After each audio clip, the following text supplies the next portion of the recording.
देख रहे हैं न्यूज़ एबीपी, सबसे पहले सबसे तेज खबर। हरियाणा रेवाड़ी से लगातार बढ़ते डेंगू के मामलों में हरियाणा का रेवाड़ी नंबर 1 पायदान पर।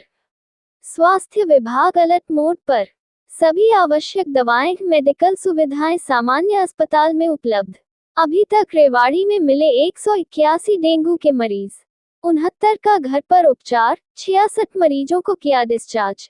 6 मरीज सामान्य अस्पताल के डेंगू वार्ड में उपचाराधीन। डेंगू मरीजों को स्वास्थ्य विभाग एकदम दे रहा है पूर्ण रूप से निःशुल्क उपचार। अब खबर विस्तार से। मानसून के बाद हरियाणा के रेवाड़ी में लगातार बढ़ते डेंगू के मरीजों ने स्वास्थ्य विभाग की चिंता बढ़ा दी है, जिनकी संख्या अब तक 181 हो चुकी है, जो हरियाणा में नंबर 1 के पायदान है। बावजूद इसके रेवाड़ी के सामान्य अस्पताल में स्वास्थ्य विभाग पूरी तरह से अलर्ट मोड पर नजर आ रहा है। इस संदर्भ में सामान्य अस्पताल के nodal officer doctor Deepak Verma ने बताया कि ये बात ठीक है कि डेंगू के लगातार बढ़ते मामलों में रेवाड़ी इस वक्त प्रदेश भर में पहले पायदान पर है, जिसका मुख्य कारण है सही समय पर सर्वे के आधार पर विभाग को सही रिपोर्ट देना।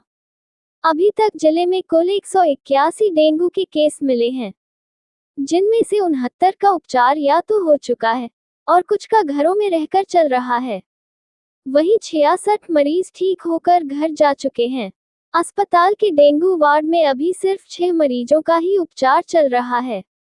डेंगू के मरीजों के लिए उपचार सरकार की तरफ से एकदम निःशुल्क किया जा रहा है। उन्होंने लोगों से आग्रह किया कि वह अपने घरों और आसपास में पानी इकट्ठा न होने दें। गमलों में अतिरिक्त पानी की निकाल दें।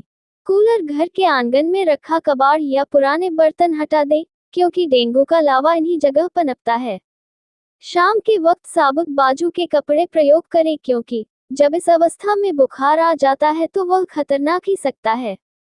उन्होंने कहा, नगर परिषद को हर जगह फॉगन करने के निर्देश जारी कर दिए गए हैं। लोगों को अधिक तनाव पालने की जरूरत नहीं है। हरियाणा रेवाड़ी से संवाददाता आदर्श शर्मा की रिपोर्ट, न्यूज़ एबीपी से।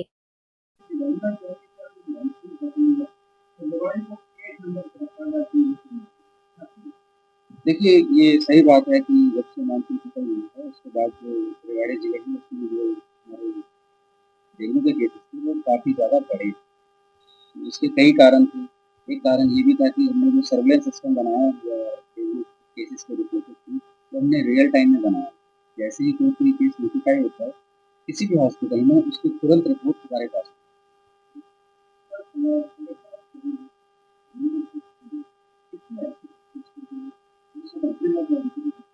देखिए, जिला रेवाड़ी में अब तक टोटल 181 केसेस में जो है वो नोटिफाई हुए डेंगू।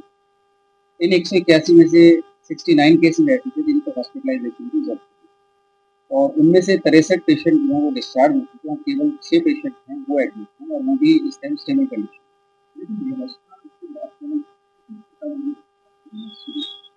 देखिए, सिविल हॉस्पिटल में हमने 6 बेड जो है डेंगू पेशेंट के रिजर्व कर रखे हैं और इसके अलावा हमारे पास और बेड्स भी हैं। जरूरत पड़ने पर हम उनको जो संख्या है उनको बढ़ा के 10 भी कर सकते हैं। जबकि मैं आपकी बात करूँ तो हमारा एक पेशेंट है रेवाड़ी में जो हमारे सिविल हॉस्पिटल में एडमिट।